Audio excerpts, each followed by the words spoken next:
Welcome back, old card shoppers. Josh here. We have another exciting episode. This one is a little bit, just a little tiny bit clickbaity because we actually did not get scammed out of $10,000, thankfully. But it is a serious concern when making big purchases, especially when you're looking at things like booster boxes that can't be authenticated by things like PSA, Beckett, or any other real authenticating force. You definitely want to be sure what you're buying is legit. So I do want to show not one, but two very exciting things. And so we have a couple of, for the memes there, couple of exciting booster boxes we're going to look at. We are going to tell a little story as we look at a purchase that was just made by one of our friends. We were... well, let's just say an Urza's booster box was accidentally purchased. So we're going to check it out. We're going to go down to this other camera. So hopefully if you like weird, old, cool stuff, we're going to talk a little bit about some Magic, some Pokemon, and talk about just the general overall, the ceiling of those products and how you can kind of authenticate it for yourself. So let's go ahead and switch over for that. Folks, we're back. And as you can see, we have unboxed the beautiful Urza Saga booster boxes. And so Urza Saga was a Magic the Gathering set made, I think it was in 99, I think it was 99, 98. But back in the end of the 90s, back when all of our favorite things were coming out, this was my favorite Magic the Gathering set that was ever made. And so we have two booster boxes here. One is our own personal booster box. This one is a circle seal. You see on the side here, these classic, let's go ahead and get that up to the camera. So that classic incomplete circle seal on either side, indicative of the Cartamonde Belgian printing. Let's go ahead and check that out. Oh, look at that. It is the Belgian printing, made in Belgium. So that's what we're going to look at here. This seal is a little bit looser with the circle seal. It's also old. It shows some normal wear and tear, which is what we would see. This came fresh out of a case box. I know this to be authentic because I saw it pulled out of the case box at the card shop myself when I'm purchasing. Now this is another box. This is the one that was just purchased. We're going to take a look at in question here for authentication. And it is interesting to note that there are no authentication services out there. PSA, Beckett, CGC, none of those big dogs, any of them really will authenticate booster boxes as being real or not real because I guess they're not comfortable doing so without opening them. They'll authenticate packs, but they won't authenticate boxes. I personally think it's a cowardly stance to take, and I'm waiting for the first one to step up and start because that would be an amazing thing for them. They do it with video games, so I don't know why they wouldn't do it with booster boxes. And so this is a booster box here that is actually made without the circle seal. And so first of all, you'll see it has a little bit of a tear in the top there. That was actually on the purchase. We knew that when purchasing it, so that was to be expected. It has an amazing, beautiful seal with the Wizards logo on it though. But what you'll notice here is, let's get it close to the camera, no circle seal. And so first of all, that's one of the indicators that this is actually going to be one of the other factories that was printed in. So this was what I would have believed to be a made in USA box. And so what we're going to see is yep, there we go. We turn it around, and if you turn it around, we're going to go ahead and check out the difference there. And so we have two variations of the same booster box. And so now when you're purchasing, I didn't mean to catch you on the clickbait with this video, but when you're purchasing a big, you know, five, six figure booster box, if you're looking to go into a sort of an old vintage sealed product, it's very difficult with no authentication processes out there. Very difficult to actually authenticate unless you actually know what you're kind of looking for with it. So it is sort of interesting that when you get the same box and it looks different, you have different seals, you have different origins, you have different numbers, different sort of looks of the box, even different hues on the box, it would definitely throw out some it would throw off some alarms for anyone, the layman, any normal collector. And so These were actually both authentic boxes, though, that were made in 2 different factories. So we sort of alluded to this earlier, and you saw this a lot in the early days of Magic the Gathering. Magic actually had several,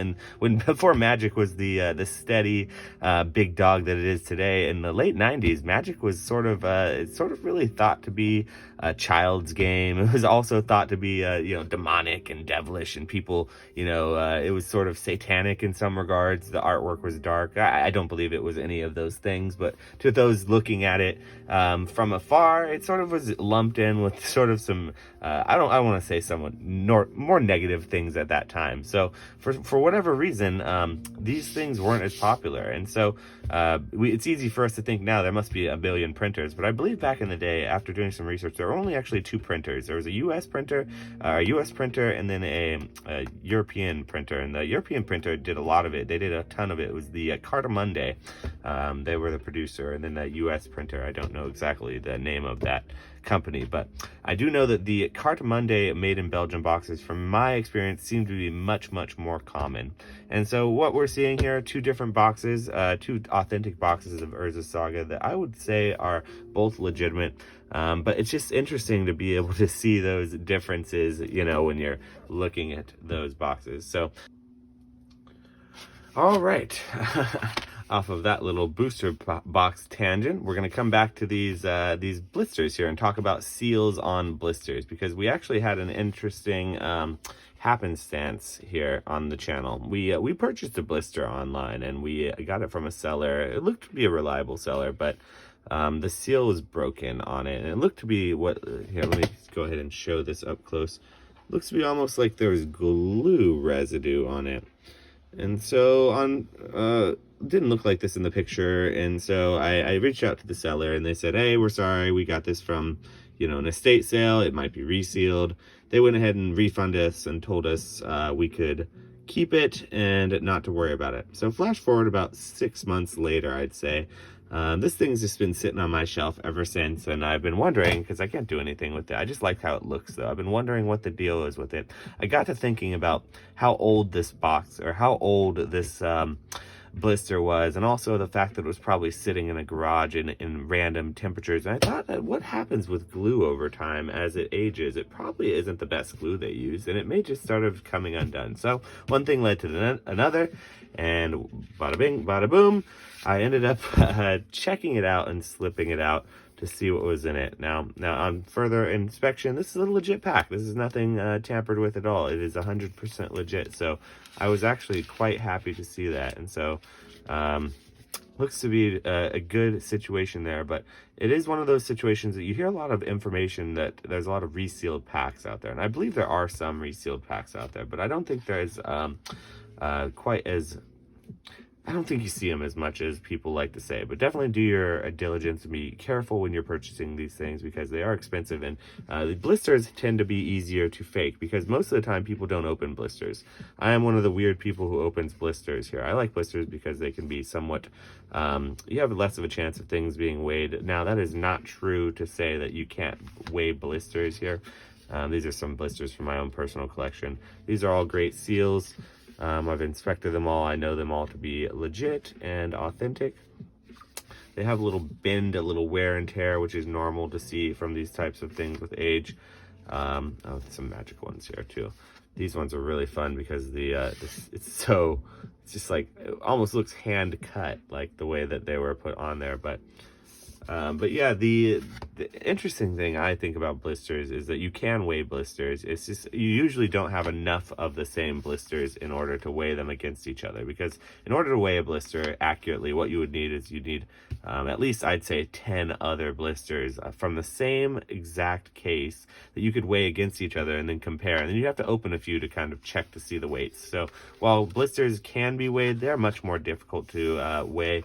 And so that's why I always purchase blisters, even though they're a little bit of a premium if given the opportunity. And I like to open packs. So opening packs, you get the best opportunity of getting something good out of a sealed blister, in my personal opinion. And so just an interesting little fun video here. I thought you guys would like to see some old stuff, talk about some seals and reseals, and talk about, you know, potentially how to authenticate, and maybe sort of put some fire on PSA or Beckett or one of the big dogs to do some authentication of their own. But hopefully you guys enjoyed this. If you are new here, please, you've stayed all the way through the video, hit that subscribe button first. It would be really, really nice. Also, you know, hit the like button. That helps us with the algorithm as well. And we will see you guys in the next one.